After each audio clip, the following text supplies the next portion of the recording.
Long before the night Ilara fell silent, before grief learned its name, the kingdom was known for something rare. It was known for peace. Ilara lay between 7 kingdoms like steady ground beneath restless feet. It was not the richest land, nor the most feared, but it was trusted. Traders crossed its roads without escort. Messengers slept without guards. Farmers worked their fields without watching the horizon for smoke. At the heart of the kingdom stood the house of Ikenna. King Ikenna ruled not with thunder, but with balance. He listened more than he spoke, and when he spoke, his words did not wander. His rule was steady, predictable, and fair, and because of that, his people slept without fear. At his side ruled Queen Reyna. Where Ikenna brought steadiness, Reyna brought sight. She noticed what others overlooked and remembered faces long after names were forgotten. The people loved her, not because she dazzled them, but because she saw them. Together they ruled Ilara for many peaceful years. They had 8 children, 4 sons and 4 daughters. And in Ilara, this was spoken of with pride. In this kingdom, the throne did not belong to men alone. A woman could rule as surely as a man, and blood, wisdom, and the will of the land mattered far more than gender ever did. For the crown did not hold to the traditions of the neighboring kingdoms. It could choose a woman just as it could a man. Every child of the royal house was raised knowing this truth. The palace reflected that harmony. It was grand without being cruel, guarded without being harsh. Courtyards echoed with laughter in the mornings and quiet lessons in the afternoons. Servants spoke freely. Guards were known by name. It was a house built on confidence, not fear. And among them all moved Prince Chuks. Chuks was the younger brother of King Ikenna, close in age, but different in path. Where Ikenna had been shaped early by responsibility, Chuks had learned patience. He stood near power, close enough to observe, close enough to listen, but never close enough to wear its weight. No one questioned his loyalty. He loved his brother. That much was clear. He trained with the guards, shared meals with elders, laughed with the children. When the royal family gathered, Chuks was always there, quiet, attentive, smiling when expected. The season turned, as seasons always do, and with it came a private celebration. The king's eldest son had reached 13 years of age. In Ilara, this mattered.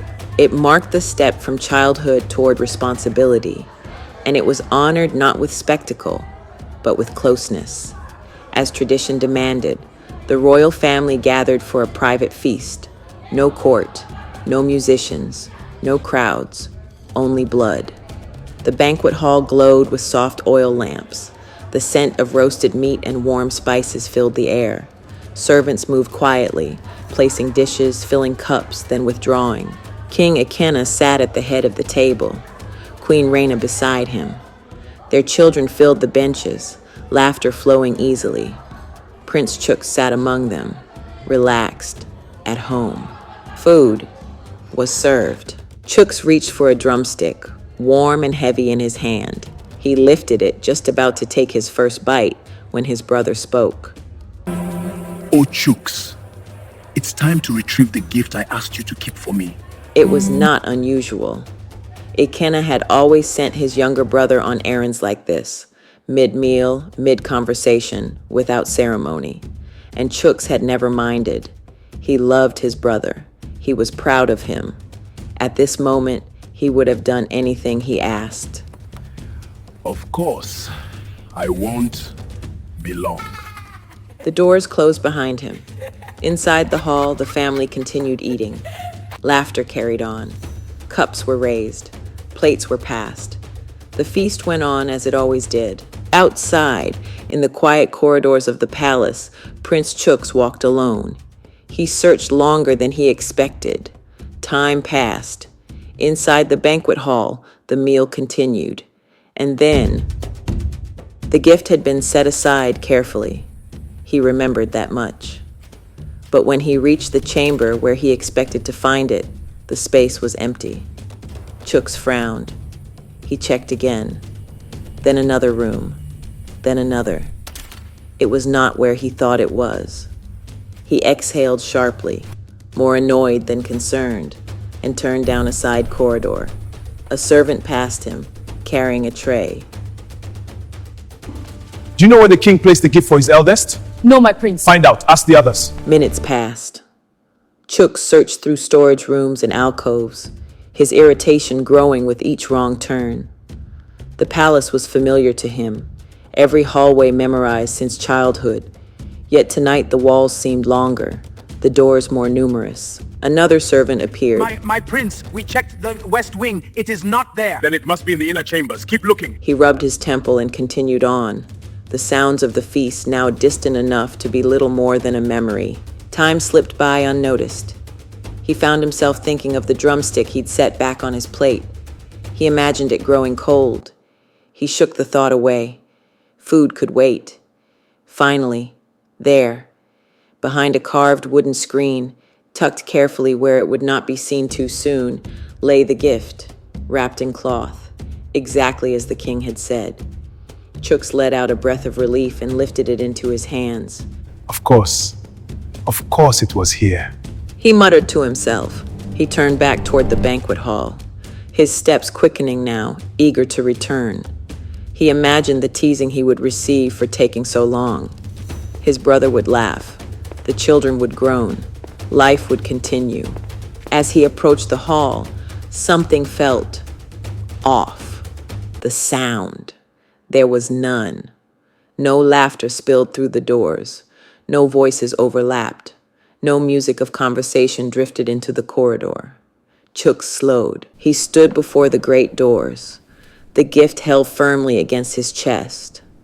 For a brief moment, he hesitated, unable to name the unease settling into his stomach. Then he pushed them open. The doors swung wide. The gift slipped from his hands and struck the stone floor. The banquet hall was exactly as he had left it. The table was still set. Plates sat half full. Cups stood where they had been placed. Food lay untouched where hands had abandoned it. And around the table, no one moved. King Akenna sat frozen at the head of the table, foam seeping from his mouth. Queen Rhaena lay beside him, a thin trickle of blood sliding from her left nostril. Their children were slumped where they had been laughing moments before.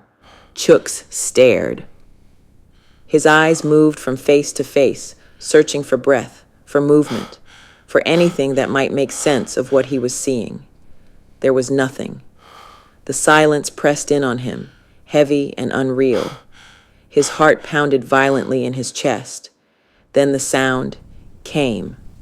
A scream, raw, broken, torn from somewhere deep inside him, ripped through the banquet hall and echoed down the palace corridors. Prince Chuks dropped to his knees. The world collapsed around him as the truth settled in all at once. The royal family was dead. Every last one of them.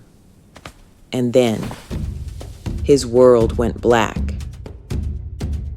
Chuks came back to himself on the cold stone floor. Voices surrounded him, urgent, overlapping, afraid.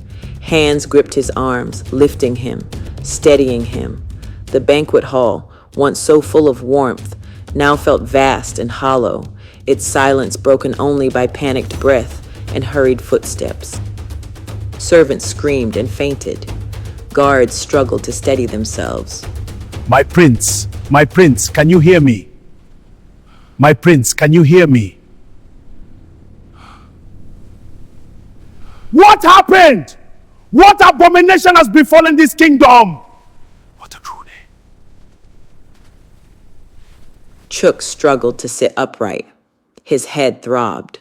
His throat burned from screaming. When his eyes opened fully, the sight before him struck just as hard the second time. Nothing had changed. The royal family remained where they had fallen. Chuks sucked in a sharp breath and pushed himself forward, crawling toward the table as if sheer will might undo what had already happened. No! No! Guards rushed in from every entrance, weapons drawn, faces stunned.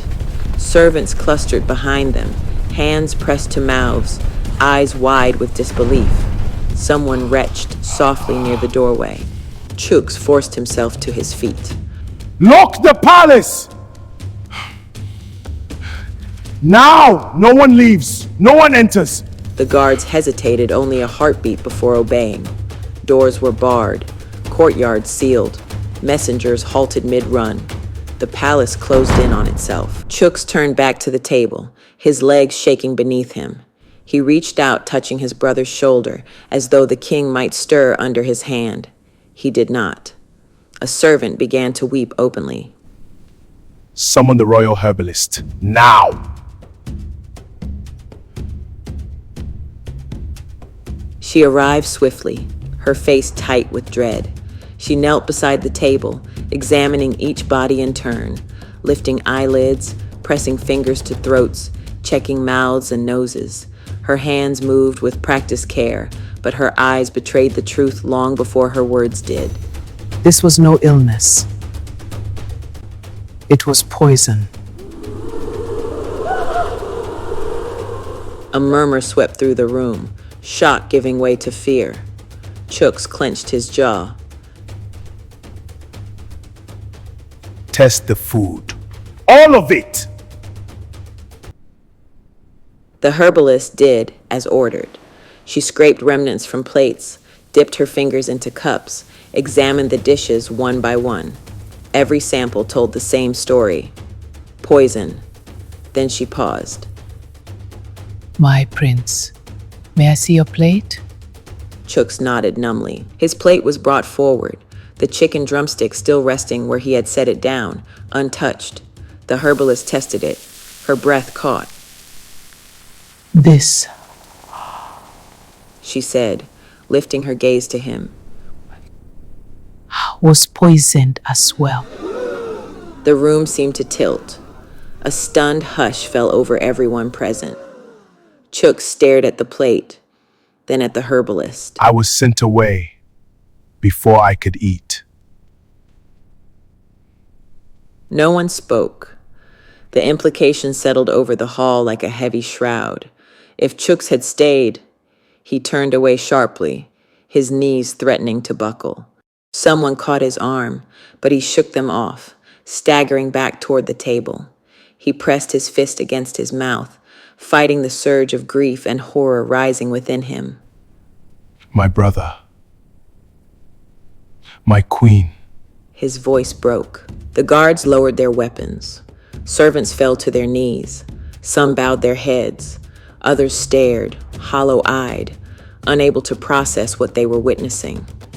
Word spread quickly through the sealed palace. Before the night was over, all Ilara's elders and high-ranking officials were summoned. Advisors arrived in hushed groups, their faces grave, their voices restrained. No one spoke loudly. No one laughed. Even the walls seemed to listen.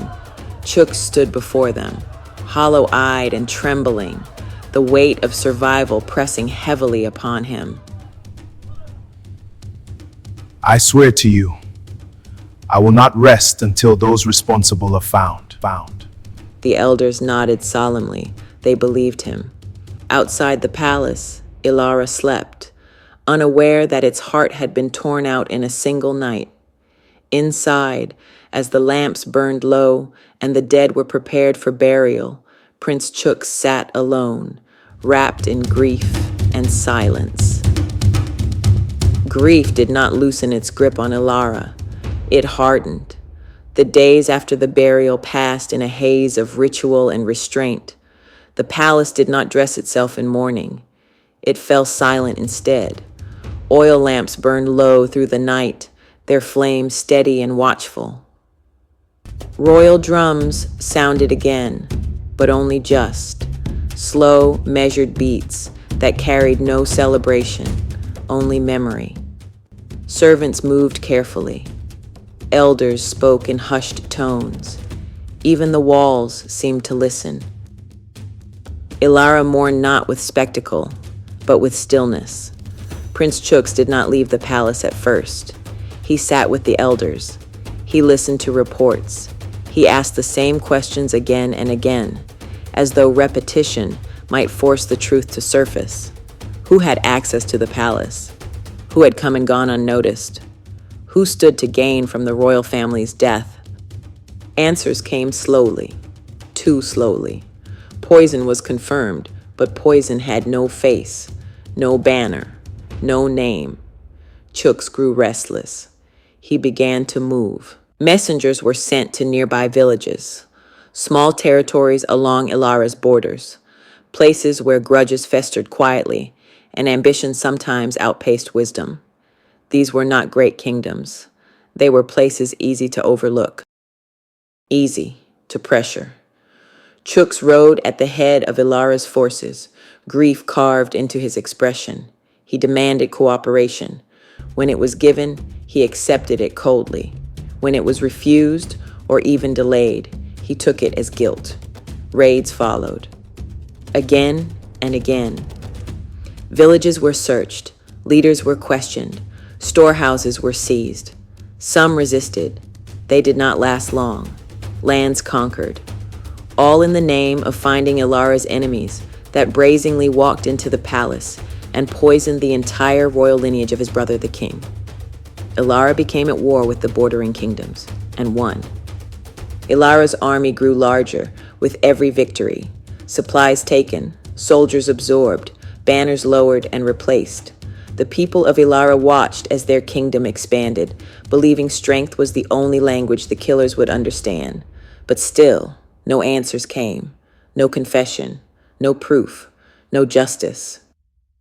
Chuks returned from each campaign more hardened than before. Victory no longer satisfied him. It only sharpened the ache. They must be hiding behind someone stronger. Someone who believes Ilara is too wounded to strike back. The elders exchanged uneasy glances. You cannot wage endless war. Ilara has no crowned ruler. The laws are clear. Laws did not protect my family, he said quietly. The elders tried again days later, then again weeks after that. Each time, Chuks refused. I did not ask for the crown. I want justice. But the truth could no longer be ignored. Ilara was growing. Its armies were growing. And with every conquest, the question grew louder. Who ruled this kingdom? At last, Chuks's gaze lifted beyond the small villages and broken territories, toward the powerhouse, the kingdom of Umuoba, a kingdom vast and wealthy, a kingdom that had never bent to Ilara's will, a kingdom whose strength dwarfed even the army Chuks had assembled, a kingdom ruled by the king and his queen, who was 20 years older than her husband, King Namdi and Queen Anwuli. King Namdi had 6 wives, but only one ruled by his side, the mother of his only sons, Queen Anwuli. When the Ilara elders heard of the suicide mission of waging war on Umuoba and King Namdi, the elders intervened at once. No, this cannot continue. You cannot rule by grief alone. Ilara has no crowned king. The laws are clear. Until a ruler is chosen, the kingdom cannot wage war. Chuks shook his head. I will not take the crown. Whoever did this murdered my brother, my king, and their children. If I place that crown on my head, I will only paint a target on myself. The elders tried again days later, then again.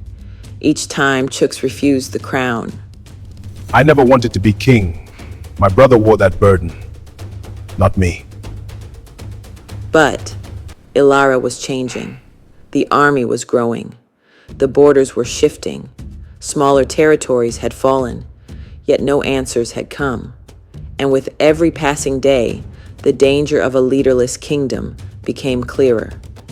Ilara stands kingless. We are exposed. Invading Umuoba is madness. King Mi will crush us. Nandi is a sleeping giant. He either wears the crown or step down.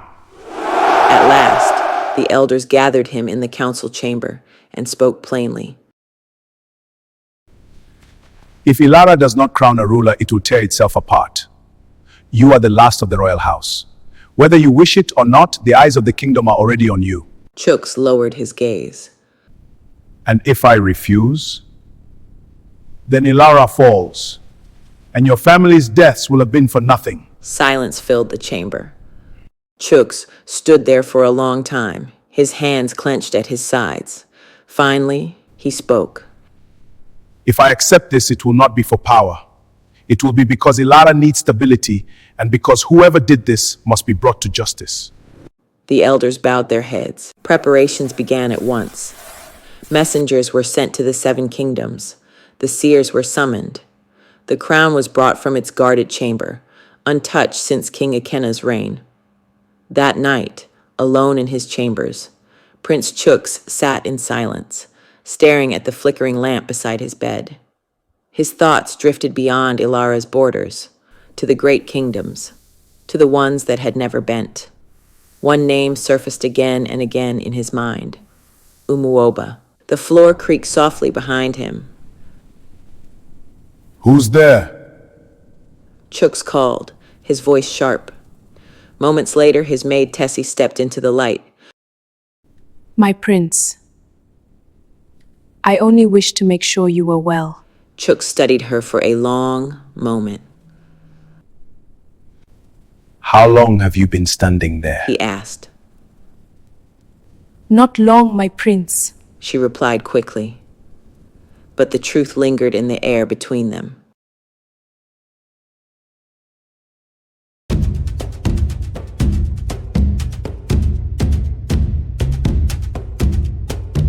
The day of the crowning arrived, beneath a sky heavy with cloud. Ilara gathered, in silence. No songs were sung, no drums were beaten. This was not a celebration, it was a necessity. The people lined the palace courtyards and outer halls, heads bowed, voices hushed, as though even sound might offend the dead.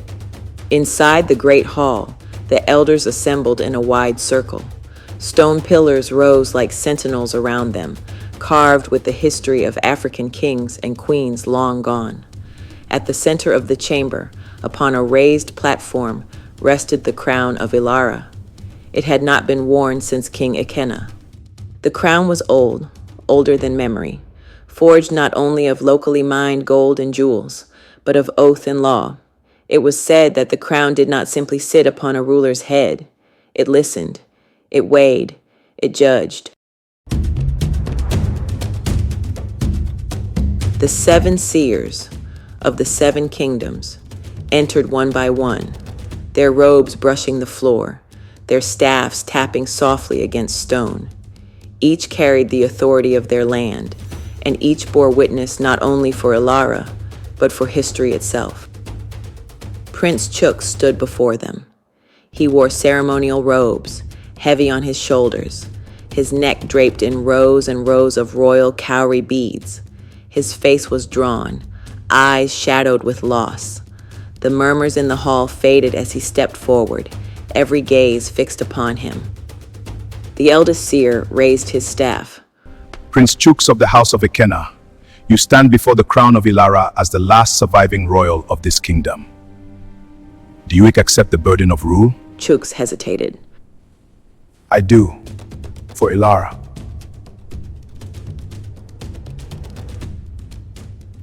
The seers nodded.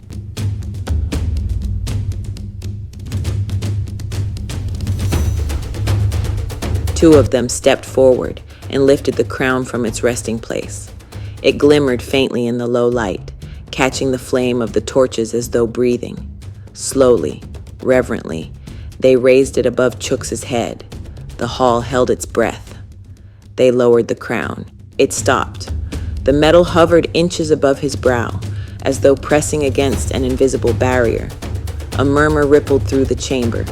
The seers frowned and adjusted their grip. Again, they lowered the crown. It would not descend. They tried once more, pressing with greater force. The crown resisted. Then, without warning, it tore itself free from their hands. The crown flew across the hall with a sharp, ringing cry, striking the stone wall with such force that sparks burst outward. It embedded itself deep into the stone and remained there, vibrating faintly. The hall erupted. Gasp, shouts, confusion. The elders rose to their feet. Guards reached for weapons instinctively. Even the seers stepped back, shaken. Chuks stood frozen. What does this mean? The seers exchanged glances. Speak! There are only two reasons why the crown would reject a ruler. The hall fell silent. First, that the one who stands beneath it is not of royal blood.